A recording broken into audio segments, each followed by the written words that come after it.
foi atleta, chegando à seleção brasileira com 16 anos. Depois foi técnico, dirigente de clube, dirigente da Confederação Brasileira de Rugby e hoje é comentarista esportivo da ESPN. O nosso convidado de hoje, do Gestão em Campo, é Antônio Martori.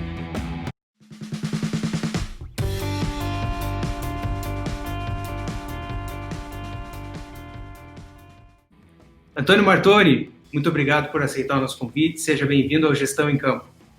Oi, Nilo, tudo bem? Prazer é meu. Uma honra participar com você desse programa tão legal, tão diferente e que sempre traz muita informação. O objetivo do programa é exatamente esse, é trazer a questão dos bastidores do esporte vinculado à paixão, que todo mundo é apaixonado por um esporte ou outro, e hoje a gente quer aprender muito contigo, com toda a tua história, com toda a tua trajetória no rugby. Como é que tu começou, de onde que veio essa paixão pelo rugby, como tu começou a praticar, como é que é? Bom, Nilo, vamos lá, cara. Muito tempo atrás, como diz as historinhas infantis, era uma vez, né? Mas na verdade eu era um jogador de futebol de categoria de base de clubes, adoro futebol até hoje, aliás. E os amigos me convidaram, eu estou em São Paulo, na cidade de São Paulo, e eles me convidaram para assistir um treino no Colégio São Luís, na Avenida Paulista, aqui na cidade de São Paulo. E eu fui lá ver, né? Nunca tinha ouvido falar de rugby, eu tinha visto, vez ou outra, na TV, mas não reconheci na hora nem o nome, que eu era bem garoto, 12, 13 anos para 14, e eu não reconheci com o que eu vi na TV, com o que a molecada estava fazendo em campo. O fato é que o pessoal convidou para treinar também, eu fui lá assistir, acabei treinando, gostei e fiquei, cara. E ali eu fui levando a trajetória jogando futebol e jogando rugby ao mesmo tempo, mas no rugby eu acabei me destacando e acabei pegando seleção de categoria de base. E aí isso me impulsionou um pouco. Eu comecei na categoria infantil, depois juvenil, aí fui jogar fora do Brasil, muito moleque. Naquela época era ditadura militar, eu vi um monte de coisa diferente do que a gente via aqui. Enfim, aí eu estava crescendo e eu não sabia o que fazer direito, porque eu gostava dos dois esportes, mas eu gostava mais do entorno do rugby, do espírito do rugby e tudo mais. O futebol é bem legal, bem competitivo também, mas era um pouco diferente para o meu jeito de ser, né? Então, chegou um momento que eu tinha que decidir. Ali com 17, 18 anos, eu queria fazer faculdade, não queria parar. O futebol me obrigava a parar e era um problema para mim. E, bom, eu já amava o rugby, já tinha jogado vários torneios sul-americanos, fui um dos jogadores mais jovens aí para a seleção adulta, com 16 para 17 anos. E aí, cara, foi difícil, mas eu tive que tomar uma decisão. E a decisão foi continuar no rugby, e aí joguei a vida inteira até os 38 anos de idade. Foi uma carreira muito longa, muito feliz, mas me recordo ainda dos primeiros treinos. E imediatamente o momento que você parou de jogar, você já assumiu um cargo como técnico da seleção? Vamos voltar no tempo, assim, para o pessoal entender. Quando eu estava... A gente fundou um clube chamado Bandeirantes Rugby Clube, eram amigos que jogaram algumas equipes e decidimos montar um time. Isso em 1983. Eu fazia parte dessa turma aí, e logo começamos com o time jogando o time adulto e tudo mais, né? E sempre você tem a necessidade de criar uma equipe juvenil. Eu, como era um jogador de seleção, e quando eu viajava, eu sempre aproveitava para, no tempo ocioso das viagens de seleção brasileira de rugby, e eu como jogador, eu tentava fazer curso de treinador. A minha ideia principal na época, você não conseguia absorver o esporte como você tem hoje em dia. Você entra na internet, vê um jogo, vê outro. Naquela época era muito difícil ter material de rugby. Então, a atualização do que se vinha praticando, você não tinha nem videocassete. Mais novos, acho que nem sabem o que é videocassete. Mas os que sabem que já é uma coisa bem velha e era antes disso. Só tinha filme de rolo, um ou dois que tinha. Então, era muito difícil o acesso à informação. E eu acho que sem informação, sem formação e informação, você não consegue desenvolver nenhuma atividade. O esporte não é diferente. Então, eu aproveitava essas viagens, eu e outros jogadores, para ou assistir jogos, em outros países que a gente estava, ou fazer curso quando tinha, quando casava de dar certo. Então, eu tinha feito alguns cursos, porque a minha intenção era criar no meu clube categoria de base, juvenil, infantil, mais, para depois fomentar a equipe principal, dar um up para a equipe principal. Então, eu era treinador desde 1985, 1986, eu comecei com categoria de base, infantil e juvenil, adoro, até hoje, acho legal pra caramba. Especialmente o M15, que hoje mudou, né? Na minha época era infantil e juvenil, agora não, M15, M17 e M19. Até hoje eu tenho um carinho especial pelo M15, eu acho que é um adulto jogando com menos de 15 anos de idade, faz tudo direitinho, é muito legal. Bom, enfim, e aí, como eu me destacava muito como jogador, né, eu acabei meio que junto com o capitão da equipe e o treinador do meu clube, eu era muito ouvido, até pela posição de meio de campo que eu jogava, eu de scrum half, camisa 9, tinha que monitorar muito o jogo, distribuir muito o jogo, você acaba tendo que se especializar. Eu tinha um dom natural para conversar, para explicar as coisas, isso vem da família, enfim. Ao mesmo tempo, eu estava isso já nós estamos falando de 1990 para cá, já estava terminando minha carreira, estava ficando mais velhinho, né? Então, em 1995, eu era jogador e eu fui convidado para ser treinador auxiliar da seleção brasileira. Eu ainda jogava pela seleção, mas já não estava mais aceitando as convocações, por questão de idade, por questão de trabalho e tudo mais, né? Naquela época o rugby não era profissional, era amador. Muito difícil de jogar, por outro lado, porque no mundo inteiro todo mundo era amador, então, mas ao mesmo tempo muitos trabalhavam em empresas, jogadores trabalhavam em empresas, para poder representar os clubes das empresas, no formato que o rugby tinha na época. Então, bom, conclusão, em 1995, 1996, eu acabei assumindo a seleção brasileira. Eu, como jogador no meu clube, eu joguei até 2000, os últimos jogos foram no Canadá, em Vancouver, mas eu já era treinador da seleção desde 1995, e fui até 2003, ao mesmo tempo, paralelamente também, obviamente, do meu clube, né? Nós temos visto que, em especial nos últimos 10 anos, o rugby cresceu muito no Brasil. Ainda que tenha bastante gente que não acompanhe, que não conheça a modalidade, ele vem crescendo muito no Brasil. A seleção masculina saiu de 50º lugar, hoje está disputando ali próximo dos 20 melhores equipes do mundo. E tem cada vez mais popularidade, as pessoas estão assistem você na ESPN com os comentários. Mas na época que tu jogava, era muito mais difícil de achar quem soubesse o que era rugby. Como é que vocês conseguiam juntar um grupo que fosse suficiente para uma partida? Como é que era? Não, isso é legal, cara. O rugby aqui no Brasil, ele é interessante, é peculiar até a história do rugby. Ele chegou ao Brasil junto com o futebol. O Charles Miller era jogador de futebol, jogador de rugby. Quando ele veio para o Brasil, ele trouxe tanto o futebol, com as regras, com bola, com uniforme, e com o rugby a mesma coisa. Bolas, equipamentos e tudo mais. Ocorre que quando o futebol nasceu profissional, desde sempre, o futebol era permitido ganhar dinheiro e tudo mais.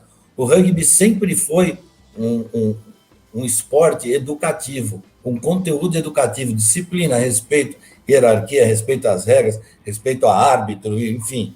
E ele era muito usado em escolas. Então, se evitava ser profissional no rugby para manter esse espírito educativo, educacional que ele nutria. E aqui no Brasil não foi diferente. O futebol explodiu, caiu no gosto do povo, e é um esporte maravilhoso mesmo. Não tenho nada contra, aliás. E eles só são diferentes, cada um tem seu jeito de proceder, né? A gente concorda, discorda, mas enfim, né? Mas o fato é que o rugby, depois ele teve uma parada na Segunda Guerra Mundial. Por conta do movimento da Segunda Guerra Mundial, o rugby, que era amador, mas muito praticado em escolas, ele parou praticamente no Brasil, porque a maioria dos ingleses que aqui estavam voltaram para o Reino Unido, lá para a Segunda Guerra Mundial. Na década de 1960, ele ressurge muito forte, o rugby, com equipes brasileiras, mas de ascendência estrangeira, como os ingleses, como os franceses, como os argentinos, enfim. E aí ele começou a ser muito praticado novamente, no Brasil, especialmente São Paulo e Rio de Janeiro. Então, quando eu chego no rugby, isso já é da década de 70, final da década de 70, O Brasil já é consagrado dentro da América do Sul do rugby. Na década de 60, ele foi vice-campeão sul-americano, batendo Paraguai, Uruguai e Chile, perdendo apenas para a Argentina, um jogo apertado, mas já era muito gringo, como a gente chama no bom sentido, né? Inglês, francês, argentino, bons pra caramba, que jogavam como brasileiros. E a minha parte da minha primeira geração de molecada lá, já começava a ser mais brasileiro que os estrangeiros. Você já via muito mais. E tinha muito time. E era muito difícil de jogar, porque o nível técnico era altíssimo. Era diferente. Você tinha menos quantidade, mas tinha muita qualidade. Tá? Depois disso, o rugby passou um período difícil no início dos anos 90. Com o Brasil mudou, veio eleições, enfim, aquela coisa de sempre do Brasil. O rugby foi impactado financeiramente com tudo isso, plano Collor, enfim, um monte de situações. Mas ele quase mingou, mas ao mesmo tempo ele sempre foi muito praticado em escolas. Do final dos anos 1980 para os anos 1990, por conta dessa crise, as escolas começaram a diminuir vários esportes, dentre eles o rugby. E aí os clubes que existiam começaram a fazer categorias de base. Então ele migrou das categorias de base de escolas para os clubes, com mais dificuldades, menos investimento, menos infraestrutura e tudo mais. Porém, você faz parte dele, você só tem que agradecer por fazer parte do rugby, porque ele vai. E aí, nos anos 90, ele embalou de novo. E aí, quando eu chego na seleção, pra você ter uma ideia, eu já tinha jogador jogando, que era de Minas, jogador do Rio Grande do Sul, jogador de Santa Catarina, jogador do Rio, muitos de São Paulo, obviamente, bastante também do Rio de Janeiro. Enfim, ele já tinha uma pequena, mas notória capilaridade. Ele já começava a crescer. E aí, a partir dos anos 2000 para frente, ele cresceu demais. Então, ele é um esporte hoje muito praticado. Ele não é assim, ele é um esporte mundial, é o segundo maior esporte do mundo, fica atrás apenas do futebol, tanto em audiência quanto em prática do esporte. E, portanto, o Brasil não foi diferente. Hoje você tem rugby no Brasil inteiro. Eu cheguei na ESPN em 2003. Em 2007, na Copa do Mundo, que foi realizada na França, pela primeira vez a ESPN passou a Copa do Mundo inteira. Um horário bom, porque é um horário nobre, né? Na Europa era jogos 7, 8 da noite, aqui 3, 4 horas da tarde. Assim, o Brasil mudou no rugby brasileiro a partir daquela Copa. Eu pude sentir isso porque eu estava saindo como treinador da seleção, assumindo como comentarista na ESPN. Eu conversava por e-mail com mais de 50, 60 novas equipes que apareciam no Brasil durante a Copa. Os caras queriam saber regra, como jogar, onde comprar uniforme, enfim. Dali para frente veio o filme Invictus, depois veio a Copa, os Jogos Olímpicos, e aí explodiu de vez. O Brasil não perdeu essa onda, ele acompanhou. Então, assim, mesmo na minha época, já não era tão complicado. Voltando à pergunta inicial, já tinha muito time. E por falar em modalidade olímpica, o rugby também é representado pelo rugby feminino, que também é a representação do rugby nos Jogos Olímpicos de Tóquio, que agora acabou ficando para o ano que vem, né? Verdade, o rugby ele foi olímpico até os Jogos Olímpicos de Paris no início do século passado, 1924 ou 25. Aliás, a final foi França e Estados Unidos, no Parc des Princes, em Paris, e quem apitou foi o Barão de Coubertin, o idealizador dos Jogos Olímpicos. Ele é um aficionado do rugby. O rugby parou ali. Depois ele saiu dos Jogos Olímpicos, uma série de circunstâncias, mas fundamentalmente na parte filosófica, o rugby discordava um pouco, olha que coisa maluca, daquela época, né? do espírito olímpico, não no sentido de importante é competir, não nesse sentido. O que ele dizia é que o rugby era muito duro para ser, entre aspas, segundo a visão da época, coisas ele discordava dessa frase. Ele falava, você tem que entrar e dar o seu melhor. Você vai tentar ganhar. Porém, perder não tem nada demais. Faz parte do negócio. Era um pouco diferente do que simplesmente competir. Enfim, foi uma questão ideológica que também depois tomou um cunho financeiro, porque o rugby explodiu desde aquela época, muito forte. Os estádios com 70, 80 mil pessoas lotados na Europa, na Oceania, Austrália, Nova Zelândia, África do Sul e tudo mais. Então, ele não via necessidade de estar nos Jogos Olímpicos. para efeito financeiro. Aí a coisa cresceu. Em 2014, 2016, né? Jogos Olímpicos do Rio de Janeiro, o rugby, para alegria nossa, volta. Ele volta na modalidade seven-a-side, 7 jogadores de cada lado, o jogo é rápido, dá para fazer em 3 dias, com 24 seleções, 12 masculinas e 12 femininas. Ficou perfeito o formato. E perfeito para o Brasil e outros países emergentes, porque eles passaram a ingressar e entraram nos comitês olímpicos, respectivamente, de cada país, recebem mais recursos. E para o Brasil foi fantástico, porque o masculino e o feminino puderam jogar aqui. O feminino do Brasil é um caso à parte. Ele está entre as 10 melhores seleções de seven-a-side do mundo. Tem mais de 15 títulos, se não me engano, sul-americanos. Perdeu um jogo, acho que em 15 anos, na América do Sul. É uma potência mundial, o rugby feminino brasileiro, com muito orgulho nosso. As meninas mandam bem mesmo, são excelentes jogadoras, se dedicam demais, têm uma estrutura legal. Mas o rugby masculino, apesar de existir há muito mais tempo, ele encontra mais dificuldades para se classificar para os Jogos Olímpicos. Tanto que ele não foi para Tóquio, não vai para Tóquio, né? Ano que vem, mas as meninas estão lá. E isso ajudou também a impulsionar o rugby, a questão do modelo olímpico, porque facilitou o ingresso do Brasil no alto rendimento, algo que ele não tinha aqui no Brasil, era só de clubes e a seleção era por períodos. O Brasil aproveitou a oportunidade, a Confederação Brasileira, e criou o alto rendimento. Então, é bem interessante, em especial porque a gente vê pouco investimento no rugby, né? Hoje a gente não vê um campo de rugby.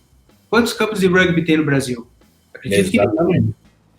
Então, mesmo com esse jeitinho brasileiro de conseguir improvisar, a modalidade masculina está entre as 20 principais do mundo, ou chegando perto disso. Está em 26º, Nilo, se não estiver equivocado. Que está excelente, fora de série. E isso que a gente está falando do mundo, sobre aspectos de cultura, de investimentos e etc. E as meninas entre as 10 principais do mundo, sem também esse investimento e apoio que a gente sabe que futebol tem no Brasil, por exemplo. É verdade. E você tocou num ponto que é uma briga minha. Eu tenho 2 brigas, no bom sentido, que no meu modo de ver, podem mudar definitivamente o rugby do Brasil. A primeira, e a mais importante, você tem que ter praças de treinamento e jogos exclusivas para rugby. Tem que ter. Por uma série de questões. Você cria a casa do rugby no local, você abriga jogadores de tudo quanto é equipe e abriga os clubes para fazerem jogos em um estádio que não precisa ter 40, 50 mil pessoas. Estádio acanhadinho de 8, 10 mil pessoas, que não é pouco.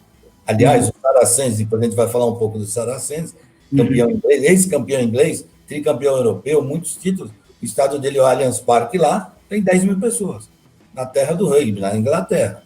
Então, assim, esse era um ponto. Eu acho que falta infraestrutura, que não é fácil. Você criar, o Brasil é um continente, você não pode fazer algo só em São Paulo, e esquecer do Rio de Janeiro, esquecer do Curitiba, Paraná, Santa Catarina, Rio Grande do Sul, e para cima, então, nem se fala, que depende ainda mais disso.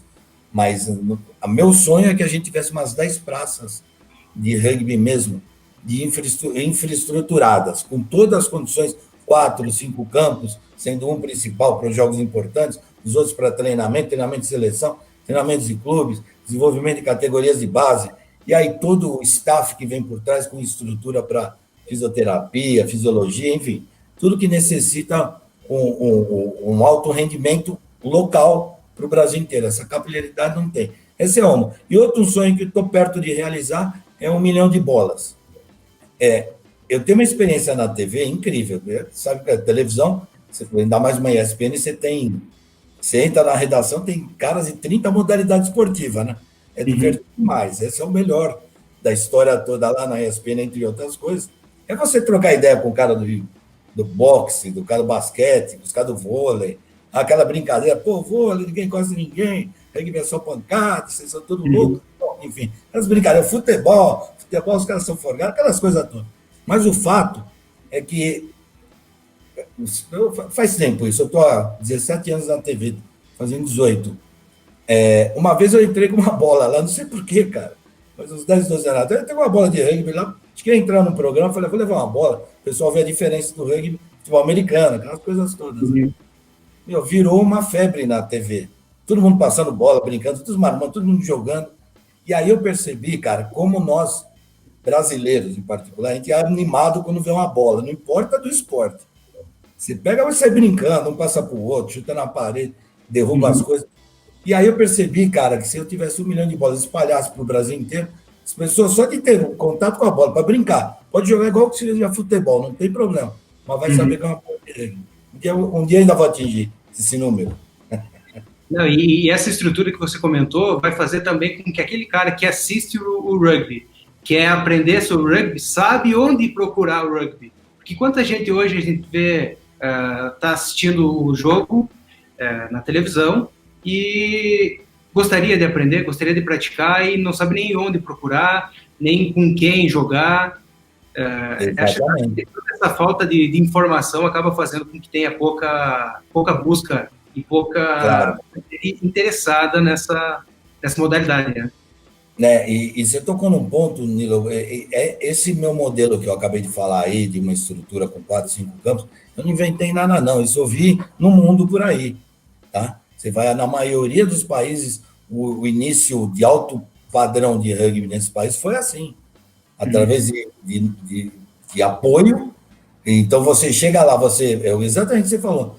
O moleque tá lá, sei lá, em Cuiabá, vendo um jogo de rugby na ESPN. Ele fala, pô, queria jogar isso aqui, mas não sabe nem aonde.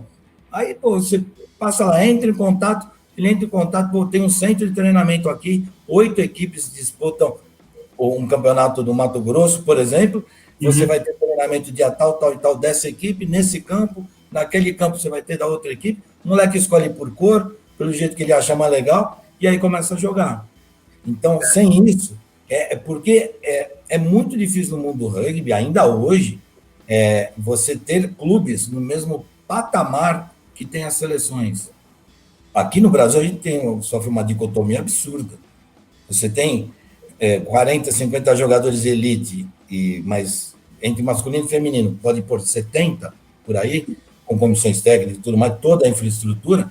Esses jogadores saem para ir para o treinamento no clube, se for o caso, no clube que eles jogam, eles vão treinar, às vezes, no Parque do Ibirapuera, aqui em São Paulo. Sabe? Não tem zero. Os clubes, infelizmente, eles não conseguem decolar. Alguns, nem todos, mas assim, você tem até os números de quantos clubes nós temos no Brasil, né? Você Uhum. conta na palma na mão ou nos dedos de uma mão os clubes que têm uma estrutura condizente com o que nós temos de jogadores na seleção. Então, a gente vive duas realidades e precisa enfrentar essa realidade. Você comentou sobre a dificuldade que o Brasil teve com o rugby numa transição política nos anos 90, né? Mas o rugby também mostrou que nesse meio político ele também foi uma ferramenta forte para unir uma nação inteira e hoje é atual campeão mundial. Conta para nós essa história aí, Martoni. De Springboks da África do Sul, né? Do Nelson Mandela e tudo mais. Ali, eu acho que assim, o Nilo, para os teus assinantes aí do teu canal, cara, é assim, cara. Ali ficou evidenciado como o esporte pode ser maltratado e bem tratado. E como o esporte deve ser feito para todos e não para um segmento. O rugby sempre foi muito forte na África do Sul. É uma das escolas de rugby do mundo históricas. Você pega lá o Dr. Danny Doc Craven, 1920, 1930, é um berço de sabedoria que até hoje permeia os campos de rugby, o estilo de compor uma equipe, o estilo de jogar, enfim. Assim como os neozelandeses, como os ingleses, como os galeses, como os franceses, entre outros, como os australianos, é uma das potências do mundo de sempre. Ocorre que o apartheid, a divisão étnica que ficou, infelizmente, na África do Sul, o rugby foi jogado só por uma elite branca. E o outro lado da África do Sul não era permitido sequer chegar perto. E isso emergiu de tal forma que dentro da África do Sul acontece que a África do Sul é um país em que mesmo o povo, no geral, adorava rugby, mas começou a ficar contra por conta dessa divisão étnica. Os brancos jogam, os negros não jogam, os negros gostam de futebol, os brancos gostam de rugby. Chegou a um ponto que ia ter a seleção sul-africana raramente conseguia algum adversário por conta do apartheid, ela sofria sanção, ninguém queria jogar contra, mas de vez em quando algum grupo, por exemplo, de jogadores neozelandeses da seleção ou da Austrália de seleção iam lá jogar com outro nome, dando uma maquiada, os negros iam para o estádio e torciam para esse outro time, quando não proteção para não ter os jogos. E assim, e os jogadores de rugby, de qualquer época, não gostavam disso, achavam totalmente errado, mas não tinham força de combate. Quando veio Mandela, né, quem viu o filme Invictus viu uma parte disso aí, ele, em vez de ele cancelar ou liquidar com o nome Springboks, que representava a seleção, representa até hoje, seleção sul-africana de rugby, branca, o que ele fez? Ele falou, não vamos tirar isso deles, nós vamos nos unir com eles. Esse é o nosso esporte, isso que a gente precisa fazer. Então ele traz o capitão François Pienaar, e ali o Mandela conseguiu unir o povo em torno de uma nação. Por isso que é a Rainbow Nation, né? Uhum. Rainbow Nation porque nas cores que a África do Sul tem, no meio tem um verde escuro, que é da seleção Springbok. Isso emocionou o país acabou se mobilizando, chegou na final daquela Copa do Mundo, acabou ganhando a Copa do Mundo numa situação inusitada. Ali foi uma força de vontade, porque tecnicamente eles estavam, por conta de 20 anos sem jogar internacionalmente, obviamente que você perde qualidade, perde ritmo, perde tudo mais. Se superaram e conseguiram uma vitória histórica que mudou o país, e para o rugby ficou assim, um orgulho de ter feito isso, né? Ter ainda, por sabedoria até da dirigência, eles souberam aceitar as modificações que o Mandela colocava e tornou o esporte mais popular ainda e mais inclusivo, e é uma das bandeiras até hoje contra o apartheid, e infelizmente ainda existe de outra forma lá, né? Mas bem mais suave. Então, sim, e um detalhe, naquela seleção só tinha Chester Williams, um ponta, camisa 11, que era o único jogador negro. Todos os outros eram brancos. E eles iam para o estádio negros e brancos para assistir os Springboks naquela época. Veio até 2019, na Copa do Mundo do ano passado, que a África do Sul novamente ganhou, com o capitão, pela primeira vez sendo negro, Siya Kolisi. E vários negros na equipe, quase que metade da equipe. Então, de fato, eles venceram isso, dentro do rugby. O rugby que tinha uma mácula ruim lá dentro da África do Sul, passou a ser a bandeira do país. Por isso que é muito legal, né? Mas tem outras histórias, Nilo. Você sabia que as Irlandas jogam juntas no rugby? É um orgulho do rugby, cara. A Irlanda e a República da Irlanda jogam juntas no rugby. E que aqui na América do Sul, no período das ditaduras militares, uma equipe, se não me engano, La Plata, da Argentina, quase foi dizimada pelos militares, porque era combativa contra o regime autoritário. Então, o rugby ele tem uma pecha, um perfil, um viés meio assim de tentar acertar a sociedade, né? Então, é um orgulho. A gente é um orgulho. Os valores do rugby são espetaculares. Eu virei fã muito por conta disso. Mas a gente percebe isso dentro do campo também. Existem papéis que são muito bem definidos, hierarquias que são muito respeitadas. Pode falar um pouquinho como é que é a figura do capitão da equipe dentro de campo do rugby, onde é que entra o treinador, por exemplo, nessa situação, e a relação do árbitro no rugby, como que é visto o árbitro. Só lembrando, o VAR, a arbitragem de vídeo, já existe no rugby há mais de 20 anos. Exatamente. Essa transparência, inclusive, existe na comunicação do árbitro, seja com o pessoal do VAR, seja com o pessoal com o capitão da equipe de dentro de campo. A torcida escuta em tempo real o que está acontecendo, né? Verdade. Bom, primeiro, o VAR no futebol, no rugby é TMO, né? Só que essa denominação, né? Television Match Official. Mas é o VAR. O VAR é o TMO. Mas é verdade, falta 20 anos. Então a gente tem que voltar ali em 95. Casualmente, aquela Copa do Mundo do Mandela trouxe também para o rugby uma outra situação. Ele não conseguia mais ser amador. Ele era a terceira Copa do Mundo jogada a Copa do Mundo de rugby é de 4 em 4 anos, igual do futebol.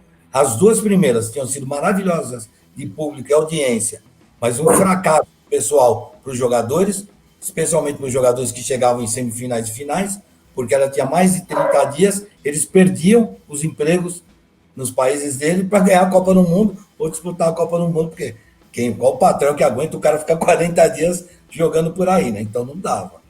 Lembrando que o rugby virou profissional em 95, né?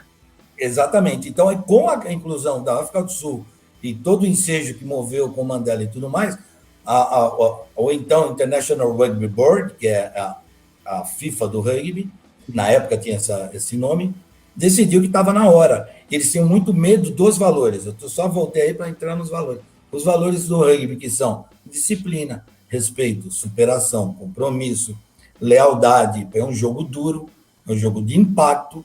Você não pode não ser leal. Você não pode ser violento, você pode ser agressivo esportivamente, no bom sentido, de dar uma pancada forte, mas no bom sentido, visando recuperar a posse de bola. Tudo isso, se tinha muito medo de como seria essa passagem. Ela, graças a Deus, foi bem sucedida. Graças à comunidade do rugby.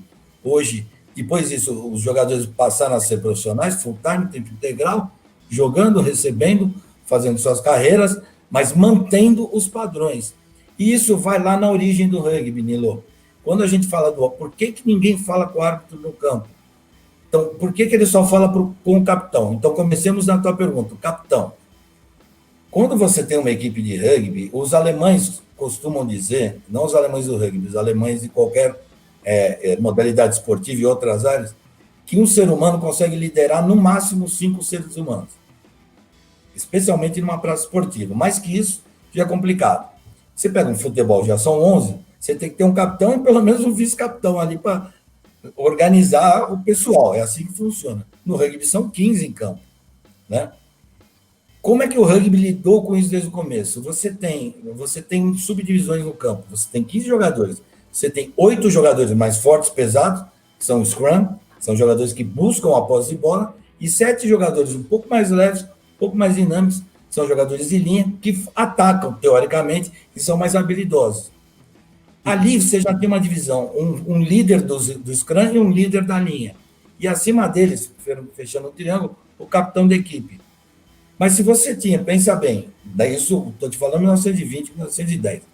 Se você tem um líder aqui, um líder também do lado dele, que segura um segmento do campo, como é que você vai ter um líder em cima?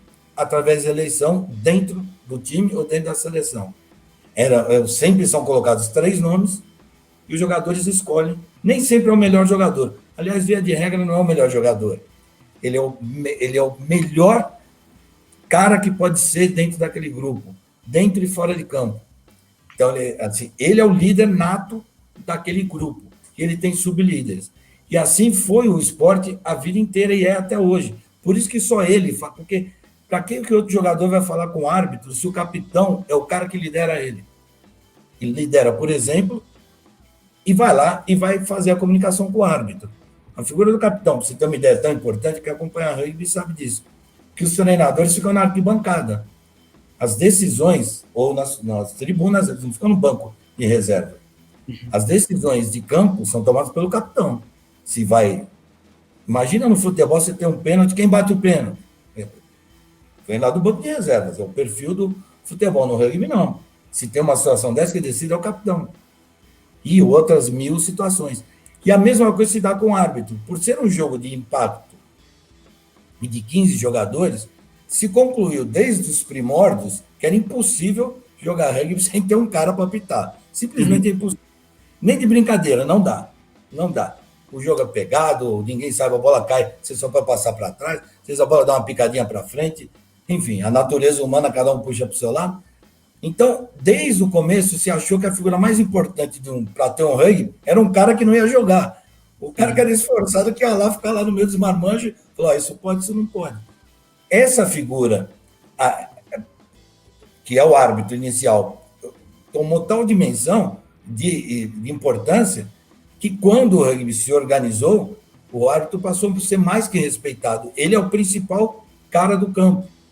Tanto que nas premiações, de Copa do Mundo, em qualquer torneio, o amigo que acompanha rugby nos canais ESPN já viu várias vezes. Quem recebe primeiro a medalha e tudo mais é o árbitro. Sempre assim. Depois o time perdeu, normalmente, a medalha de prata, depois medalha de ouro. Os que ganharam e fazem a festa final. Porque o respeito é total. E aí, quando vê a tecnologia de estádio grande com 80 mil pessoas, que é o normal no mundo do rugby, e a tecnologia veio ali no começo, mesmo com as dificuldades ainda de transmissão, do TMO ou árbitro de vídeo, de fazer, se concluiu que era melhor a transparência. Então, você, na arquibancada, você ouve que o árbitro está falando com o árbitro de vídeo. Aliás, você ouve o árbitro o jogo inteiro, mesmo com a barulheira toda. Atualmente, se você até aluga nas portas de estádio em jogos de Copa do Mundo, um aparelhinho lá, tipo um foninho, você coloca para ouvir a conversa do árbitro com o TMO o jogo inteiro. Você aluga e depois devolve lá. E aí as pessoas começaram a notar que, apesar de o jogo ser falado, cada equipe fala com ela, é óbvio, né? Você quer dizer, a comunicação é integral o jogo inteiro. Mas com o árbitro ninguém falava, e respeito total. Ele chama o jogador de senhor e o jogador chama ele de senhor. É uma questão de acostumar e ter educação. Então, essas coisas que eu rei. E aí isso foi para a arquibancada. Por isso que não é um esporte que não tem violência, não tem torcida misturada, todo mundo não tem torcida separada, todo mundo misturado, todo mundo bebe, todo mundo se diverte. 70, 80 mil pessoas, uma rivalidade feroz. Você imagina que é um jogo, um dos poucos esportes no mundo que tem um jogo de seleções que tem um nome, que é o Le Crunch, entre ingleses e franceses. O jogo chama Le Crunch. Param os dois países quando jogam Inglaterra e França no rugby. Para, literalmente para. Quem já esteve lá sabe o que eu estou falando. É durante os Six Nations. Assim, tamanha importância. Então, tem rivalidade muita, mas não tem violência. Porque os valores do rugby passam para a arquibancada. E da arquibancada para a vida das pessoas. Tanto é que isso acontece que acabou gerando a cultura do terceiro tempo, né? O terceiro tempo é aquele exatamente que a ESPN não passa. Infelizmente, porque não dá, né? Vontade não falta, mas o que é o terceiro tempo, para a gente explicar, né, Nilo, para o pessoal? É o terceiro tempo, desde os primórdios do rugby, você acaba o jogo é muito duro, é de jogar de impacto, você toma pancada do outro lado, e você tem que aprender que o cara está visando a bola, por mais duro que ele seja. Aliás, se você vê um gigante e te dá uma pancadinha xoxa, você fica com um bronca do cara, falando, mano, aqui nós estamos em campo, me respeita. Você dá a melhor pancada que você pode. Você está pensando o quê? Faça o seu melhor que eu faço o meu melhor. É assim que funciona no rugby. Então, ou seja, o jogo te dá desavença, obviamente, né? Você guarda para você, e no terceiro tempo é para tirar a desavença. As duas equipes se reúnem, pós-jogo, toma banho, todo mundo lá, vai para o local, comem juntas, almoçam, jantam, depende do horário do jogo, toma a sua cerveja, todo mundo conversa, jogadores das duas equipes,